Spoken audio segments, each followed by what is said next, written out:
I want you to take a moment and think about your ideal community. What does your ideal community look like? What does community mean to you? What if I told you my current job, my dream job, finding great engineering talent for companies like Google, Apple, and now LinkedIn, relies heavily on personal connections and social media? You'd probably assume that was the case. But what if I told you that experience and that foundation started when I was 9 years old?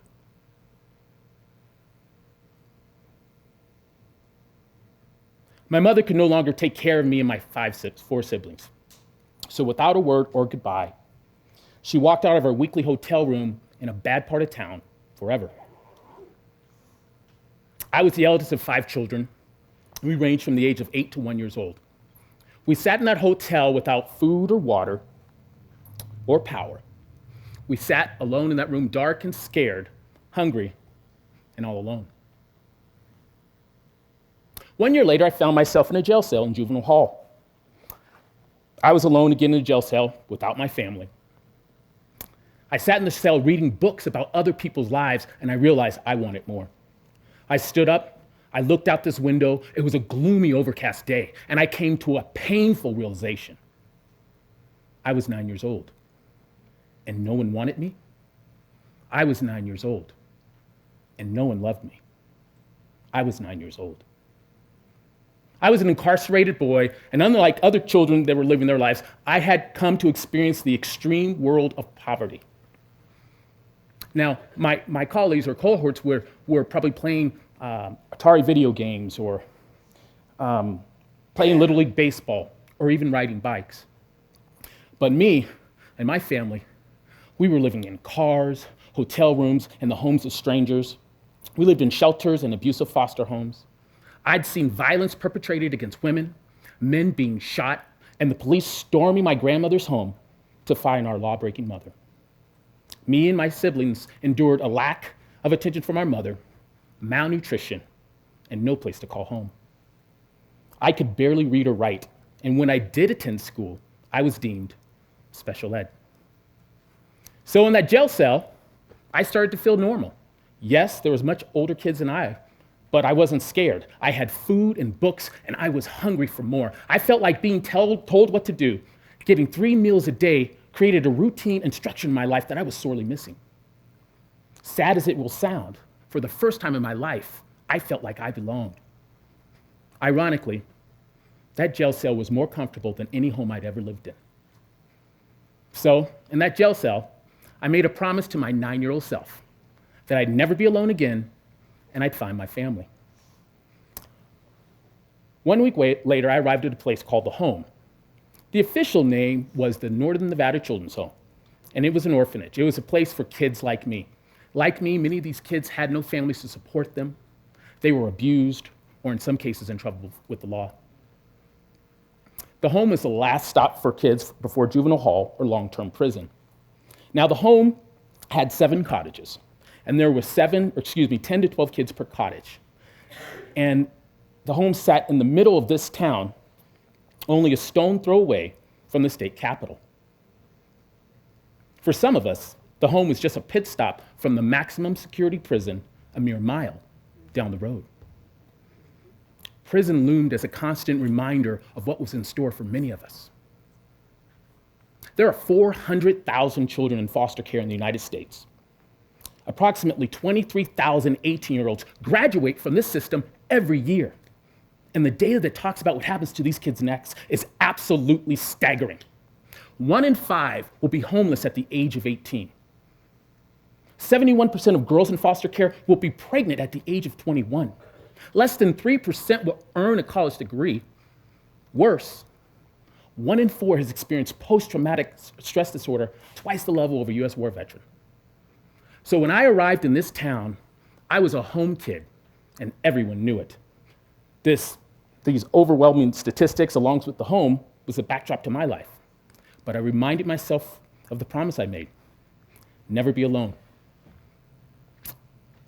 From that day forward, I would make a difference. So I arrived at my elementary school across the street from this very building, and I started my journey. I was going to make friends with everyone I could. Over the next couple of years, I would make friends from all over town. I would build a huge base of friends. I made friends with kids from the home, kids from my school, my church, the basketball courts, music and dance events. I did whatever I could to make friends. And frankly, I was getting pretty good at it. But I found something in this networking and connecting, something I wasn't anticipating. And that was a community. And a community is basically a group of people with the shared connections that binds them together. In fairness, I had no idea that that's what I was doing. I was just making friends with my friends. I was, meeting their families. I was breaking bread with them at their dinner tables. In some cases, I was fortunate enough to share in their family holidays. But I was just a boy. I had nothing. And yet these people revealed their charity and friendship to me. It is something I wanted all along. So by creating a community from my friends, by nurturing these relationships with talks, games, church events, sharing in hopes and fears, along with laughters and tears, I began to bond with these people. And the more I bonded with them, the more connected I felt to them. It was a call from a friend from their home. It was a knock on the door at their home, even a ride home from school. It was those thousands of touches of those seamlessly simple interactions that created oneness. I found that my life was probably bad compared to most. But I also found out that some people had it harder than me. Because of my own vulnerability due to abandonment, people were open to share their own faults and failures. The people in this community told me of their struggles with their families and how they were raised. I had friends that were valedictorians and friends that dropped out of high school. I had friends that were star athletes and friends that were not. I had friends that, due to their family's wealth, were able to travel around the world, and I had friends whose families were living paycheck to paycheck. But no matter where they were from, I cheered for them. I'd love to see my friends do great. I go to their recitals, their plays, their award ceremonies. I did whatever I could to support my friends. I learned that everyone wants someone to be cheering in their corner. So at the age of 15, I found what I was looking for, not to be alone. That day I got my second request, and it was finding my family. So, September 1986, a widow, a Mexican mother and her family took a gamble on me. This mother of two had nothing to gain by adding one more hungry mouth to her table, but her family welcomed me to their home. They taught me how to love the arts, not to be taking a risk, and of course, how to make tamales. I learned a lot of things in this community. One of the things I learned when I was 14 years old was the state of Nevada offered a class to kids like me.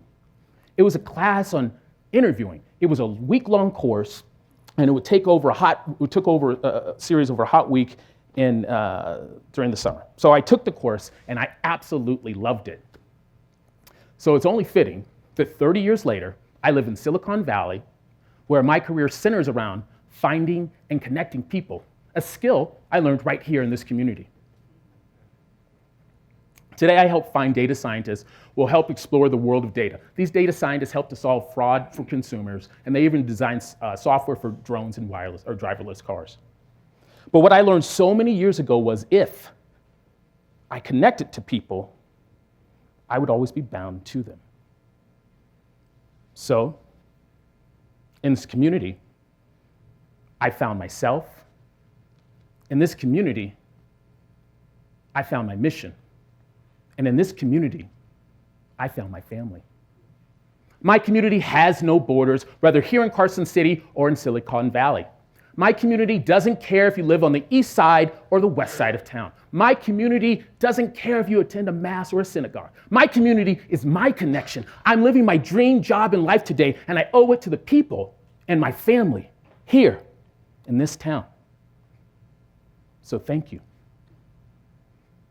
It's been said that if you don't graduate from high school, get a college degree, you'll fail in your career or have no career at all. I contend that if you don't have a strong, vital network, you will have nothing. My life has been based on really personal connections. When I wanted to go to college, I applied to this university, and I applied to it twice. And both times I was declined. The third time, I reached out to my valedictorian friend who was attending the same university, and I asked him for a reference. You can imagine how he must have felt to write a reference for someone his own age, but he did, and I was accepted. I've benefited from my personal connections early in life as well as today. When I graduated from college, I moved to Lake Tahoe, and I met this young lady. Later, she would introduce me to a startup company in Silicon Valley. That company was Google, and I had the opportunity to go there and work alongside and support a woman by the name of Sheryl Sandberg, who's now the COO of Facebook. I've had, over the last 20 years, hundreds of examples of how my personal connections have benefited me. But I've never had, over that whole period, one connection or one thing I did just by myself. Never. Sometimes I get a question, and the question kind of bothers me, but I understand where folks are asking. They say, Steve, how did you overcome the odds? And I don't know how to respond to that, because I assumed I was just like every other kid in this community. I had friends and I hung out with my friends. If my friends went to try out for a football team, I went and tried out for a football team. If they went and got a summer job, I went and got a summer job. If they went and studied, I went and studied. If they had challenges in their lives, I knew challenges. My success is a symptom of my community. In an era of non-personal digital interactions where we can text anyone from our phone or where we can Google any answer on our phone, like that 9-year-old in that jail cell, we're all alone, struggling to connect. So we must build strong, viable networks, and those networks aren't going to build themselves, folks. You're going to have to reach out and have coffee with the stranger. Stop at the corner store and talk to the lady that has an accent and ask her where she's from originally. Go to your local high school football game, and even though you don't know any of the players, cheer like your son was playing. Go home and cook a meal for your elderly neighbor, and then just sit down and talk to her for a while. We must connect to people. We must engage with people. Go home and call a friend.